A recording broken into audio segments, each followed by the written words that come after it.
Here is a fact that most people, especially those over 60, get completely wrong. If you are dealing with pattern hair loss, those follicles on your scalp are not dead. Research suggests they are actually still alive, just dormant, like seeds waiting for the right environment to grow.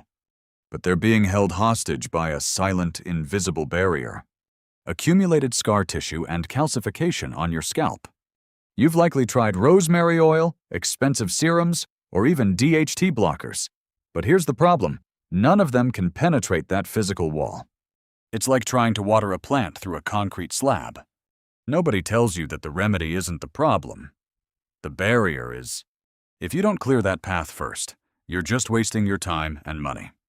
Imagine being able to finally wake those follicles up and support your natural hair density again.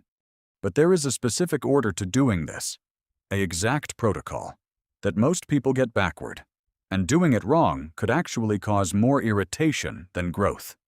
Today, I'm ranking the top methods to help you break down that barrier and support your hair health from the root up. And the number one solution: it's something you can start using right from home, but only if you use it in the right sequence. If you are over 60 and noticing that your hair is thinning or receding, it's easy to assume this is just an inevitable part of aging. You might be told it's purely genetic, or that you simply need to block DHT to stop the shedding. But I want you to consider that your hair loss might actually be a physical symptom of what is happening deeper inside your metabolic system. By the end of this video, you will understand why treating the surface, or just blocking a single hormone, often leads to frustration. The truth is, many common hair loss solutions fail because they don't address the soil of your scalp. Most of us focus on the fish, but we ignore the water in the tank. If your scalp environment is inflamed or constricted, no amount of topical oil or serum is going to reach the follicles that need it most. Here is what is likely happening inside your body. As we age, metabolic shifts like insulin resistance can quietly trigger chronic, low-grade inflammation. This doesn't just affect your blood sugar, it affects the tiny microvessels feeding your hair. Over time, this leads to a process of calcification and scar tissue formation right beneath the surface of your skin. These follicles aren't dead. They are essentially being starved of oxygen and nutrients, locked behind a wall of tissue that prevents growth. Treating the symptoms without addressing this underlying environment is like trying to grow a garden on a concrete slab. Today, I'm going to share a ranking of methods to support your scalp health, move beyond the surface-level misconceptions, and help you understand how to support those follicles from the root up. Let's start at the bottom of our list with something you've probably heard of 1,000 times: onion juice. Now, if you spend any time in the natural hair growth corner of the internet, you've likely seen the bold claims. Some suggest that applying raw onion juice to your scalp can work miracles for pattern hair loss. And it's not hard to see why this is a popular topic. It's cheap, it's accessible, and it's right there in your kitchen. Here is the truth. Onions are incredibly rich in quercetin, a powerful antioxidant that helps modulate inflammation. Because inflammation is a core driver of the scar tissue formation we talked about earlier, it's easy to understand why someone might think this is the magic bullet for a balding scalp. But here's the problem, and why I've ranked this as our starting point. Evidence for onion juice specifically for pattern hair loss is actually quite limited. Most of the impressive study results you'll see online were conducted on people with autoimmune hair loss, specifically alopecia areata, not the standard receding hairline or thinning top that most of us are dealing with.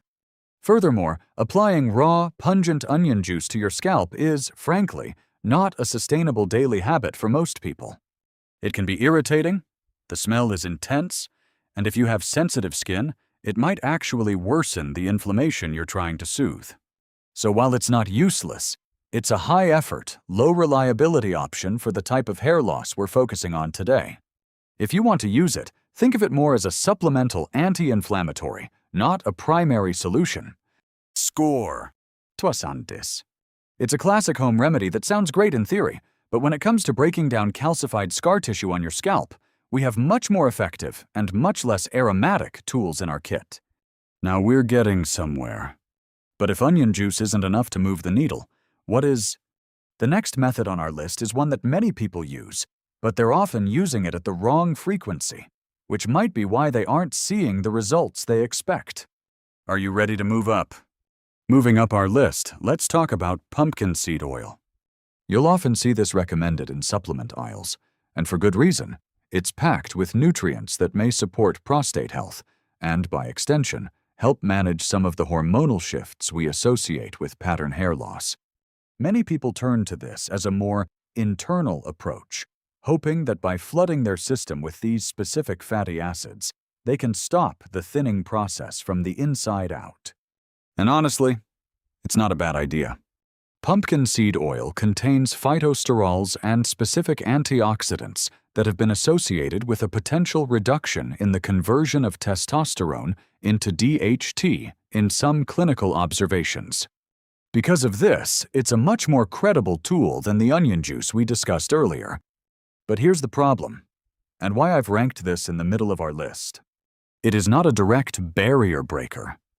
Remember, if your scalp is already compromised by calcification and scar tissue, simply swallowing a capsule isn't going to magically dissolve that wall and stimulate dormant stem cells. It's a great piece of the puzzle for metabolic support, but on its own, it's often not enough to restart growth in a follicle that has been asleep for years. Also, consistency is a major hurdle here. In one randomized controlled trial, participants took 400 milligrams daily for several months to see a measurable increase in hair density. This isn't a take-it-when-you-remember kind of supplement. It requires a long-term commitment to see any change at all. Score: 510. It's a solid, evidence-backed supplement for hormonal balance, but it lacks the mechanical power to clear the scalp environment. Now we're getting somewhere. We've covered the topical home remedies and the internal hormonal support. But what if I told you there's an oil that has been shown in head-to-head trials to nearly match the results of conventional pharmacological treatments, but without the common side effects? The next item on our list is controversial to some, but fascinating to researchers. Are you ready to see why? Moving up our list, let's talk about rosemary oil. If you've spent any time researching natural approaches to hair loss, you've likely come across this one. It is perhaps one of the most frequently discussed topical remedies in the hair health community, and for a good reason. It's accessible, affordable, and has a pleasant, herbal scent that is far more tolerable than onion juice. But what does the evidence actually say? What makes rosemary oil particularly interesting to researchers is its potential impact on scalp circulation. Some studies have suggested that applying rosemary oil topically may help support the health of the scalp environment, potentially by improving local blood flow. Because we know that one of the primary hidden problems in pattern hair loss is the constriction of blood supply to the hair follicles due to inflammation and calcification, it's easy to see why this is a step up from the remedies we've discussed so far. In one head-to-head observation, researchers compared the effectiveness of rosemary oil to a conventional pharmacological hair loss treatment over several months. Interestingly, both groups showed a similar increase in hair density, without the common side effects often reported with the drug treatment. However, here is the catch. Rosemary oil is not a miracle that works on its own. If your scalp is covered in a dense layer of scar tissue, simply dabbing oil on the surface isn't enough to reach the dormant follicles beneath. You're essentially trying to nourish a plant that is trapped under a concrete slab. To get the most out of rosemary oil, it needs to be part of a targeted routine that actively addresses that physical barrier. It is an excellent, evidence-supported tool for maintenance and local support, but it's most effective when it's paired with a method that creates a pathway for the oil to actually reach the follicle. Score: 710. It is a powerful, science-backed topical that is a staple for a reason, but it works best when the scalp environment is properly prepared to receive it. Now, we are getting to the really fascinating part of our list. We've covered the internal hormonal support and the effective herbal topicals. But what if I told you there is a mechanical method that can actually break down that wall of scar tissue we talked about earlier? The next item on our list is, by far, the most critical step if you are serious about seeing results. Are you ready to see why this is the missing link for so many? Now, we are getting to the really fascinating part of our list. We've covered the internal hormonal support and the effective herbal topicals. But what if I told you there is a mechanical method that can actually break down that wall of scar tissue we talked about earlier? The next item on our list is microneedling. If you've been following the research in dermatology over the last few years, you've likely seen this method pop up. It involves using a device with tiny, sterile needles to create micro-injuries on the surface of the scalp. Now, I know the idea of needles sounds intense, but let's be clear about what's actually happening here. When you create these controlled, microscopic channels, you are triggering a natural healing response. Your body rushes to the area, breaking down the old fibrotic collagen, the scar tissue, and replacing it with healthy, flexible tissue. Essentially, you are resetting the environment of your scalp. It's not just about stimulating blood flow, it's about physically clearing the barrier that has kept your follicles dormant for years.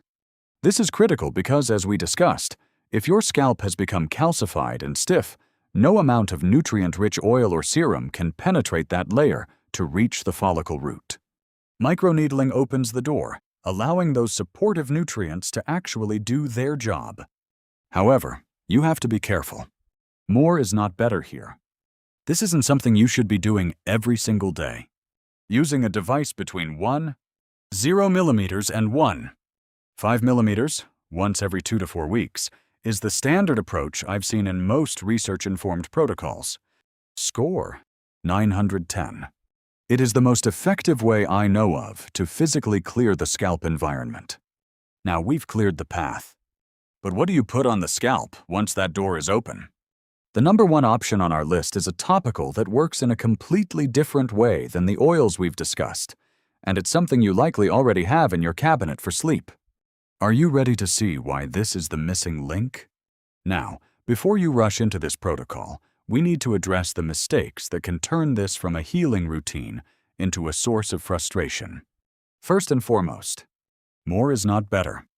When it comes to microneedling, there is a temptation to do it every few days because you want faster results. Please do not do this. Your scalp needs significant time to repair the micro-injuries and build that new, healthy tissue. Doing it too often keeps your scalp in a state of chronic inflammation, which can actually worsen thinning. Stick to the 0 millimeters to 5 millimeters depth and keep your sessions at least 2 to 4 weeks apart. Second, don't rush to apply your topical remedy immediately after you finish rolling. If you've just created tiny channels in your scalp, applying highly active substances right away can lead to severe irritation or an unwanted inflammatory response. Give your skin 24 to 48 hours to settle. Patience here is part of the protocol. Third, stop looking for a shortcut in the form of processed or flavored supplements. If you are taking pumpkin seed oil or other extracts, ensure they are high-quality, pure forms.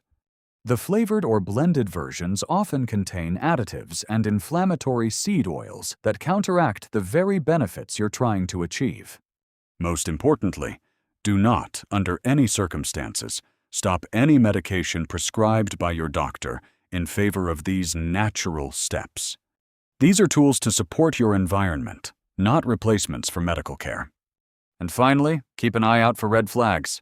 If you experience severe scalp pain, unusual oozing, persistent redness, signs of infection, or notice a sudden, rapid increase in shedding, stop everything and see a dermatologist immediately. This is not the time to tough it out. Listen to your body. Now, how do you actually implement this? You cannot do this for 3 days and expect permanent results. This is about building a sustainable, daily habit.